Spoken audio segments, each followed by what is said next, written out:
Most people never succeed, not because they are incapable, but because they are unwilling. This may sound harsh, but I have lived long enough and watched carefully enough to say it without hesitation. The path into success is not blocked by misfortune. It is not stolen by others. It is abandoned, step by step, by those who refuse to walk it. People talk about dreams as if they are owed to them, as if ambition alone should be enough. But life does not reward the dreamer.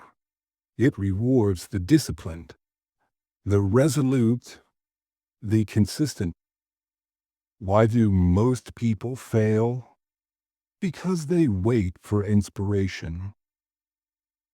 Because they believe success is a matter of feeling ready. But the truth is simple. Success is a matter of doing, especially when you don't feel like it. Let me tell you about a man I once knew. His name was Bernard. Bernard was a mason's apprentice.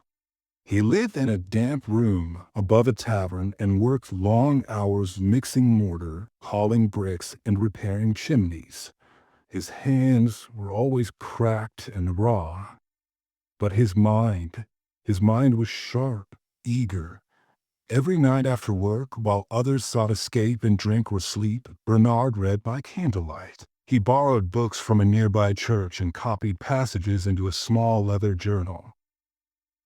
He did not complain about the weight of the stones he carried during the day. He carried heavier ones in his mind, questions, ideas, visions of a different future. One day I asked him, "Why do you work so hard at night when no one is watching?"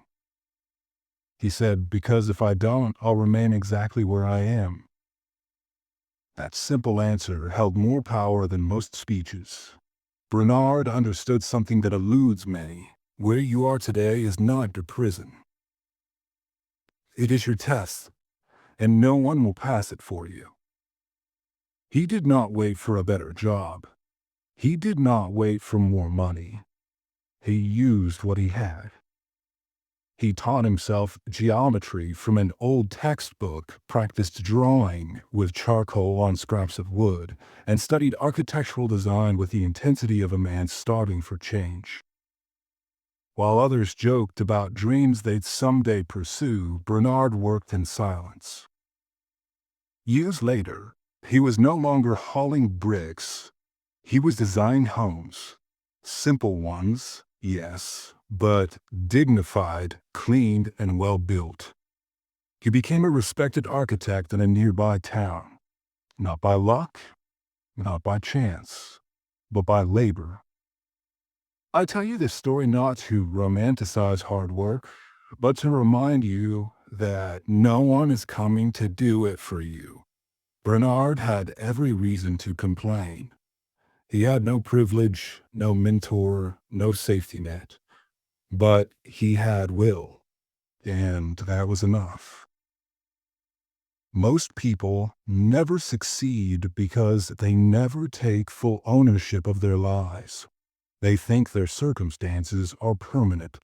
They blame their past. They resent those who rise and tell themselves stories of injustice to avoid the mirror. But the truth is there, waiting. No one owes you success, and no one can give it to you.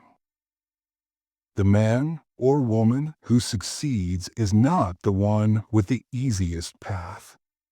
It is the one who decides that excuses are no longer acceptable.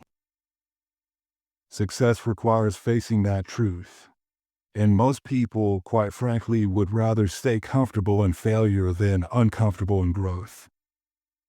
So ask yourself not what's holding you back, but why you're allowing it to.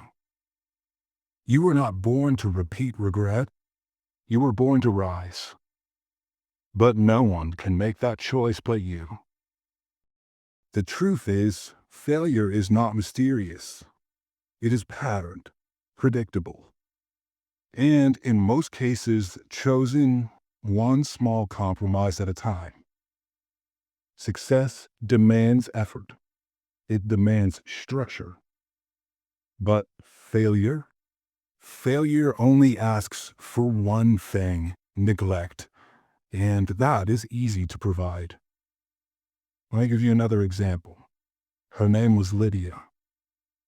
Lydia was a tailor's daughter in a small market town. She learned her father's craft early, cutting cloth, stitching seams, measuring clients. By age 16, her work was already better than his. But Lydia had ambition that reached beyond her family's shop. She dreamed of owning her own dressmaking studio, one that served the finest ladies in the city.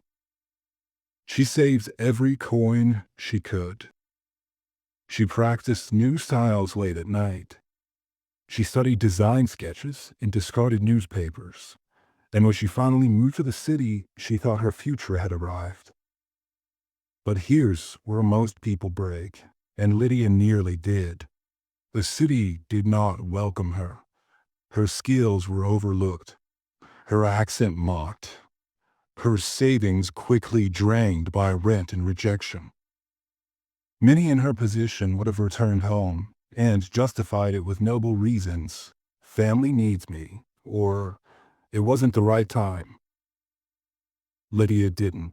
She found work repairing torn garments in the back room of a busy laundry. Days turned into months. But instead of sulking, she watched. She studied how city women dressed. She learned what styles sold. And slowly she began offering to alter dresses on the side, better, faster, cleaner than anyone else. She kept no sign outside her door. No advertisement. Just results. Within 2 years, she had more clients than she could handle. Within 5, she opened her own studio. And years later, she trained others, young women who once believed they were powerless. Lydia did not wait to be chosen. She chose herself again and again, even when everything seemed to say no. Do you see the pattern? Most people never succeed because they retreat the moment resistance appears. They imagine success is a straight line, that those who achieve must have had easier roads. But real success is built in obscurity, in the hours no one claps for you, and the rejection that humbles you, and the hunger that forces you to become creative, adaptive, resourceful. Lydia did not complain that life was unfair.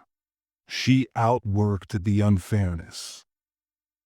That's what most people miss.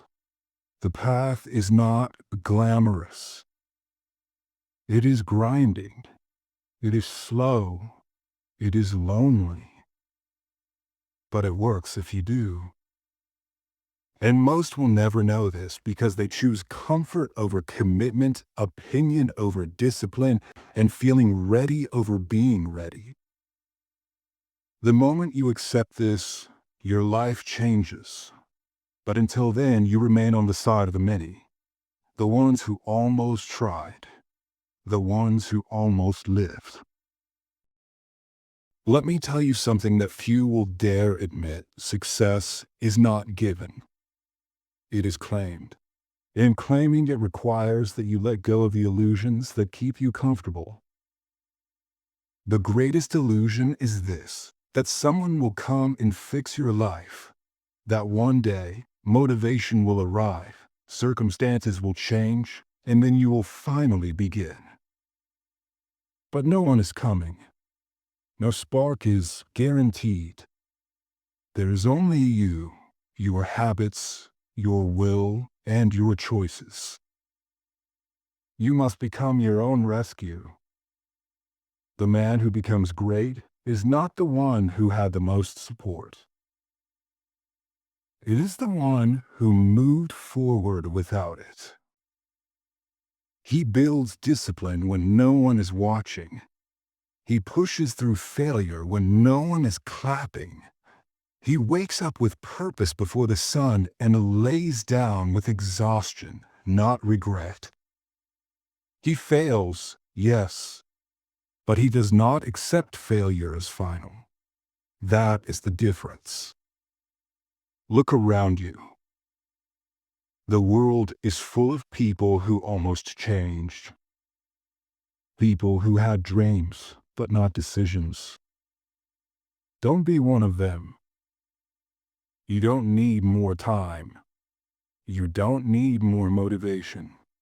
You need a decision. A quiet, internal shift that says, I will no longer betray my future to serve my comfort. That is the beginning of mastery. Success is not loud. It is not glamorous. It is built in silence and solitude and hours of invisible effort. So if you are tired of failing, stop waiting for change. Become it. Because no one will hand it to you. But if you rise, if you persist, if you refuse to back down, the world may not reward you immediately, but it will never forget you. You are not born to be average. You were born to become a standard.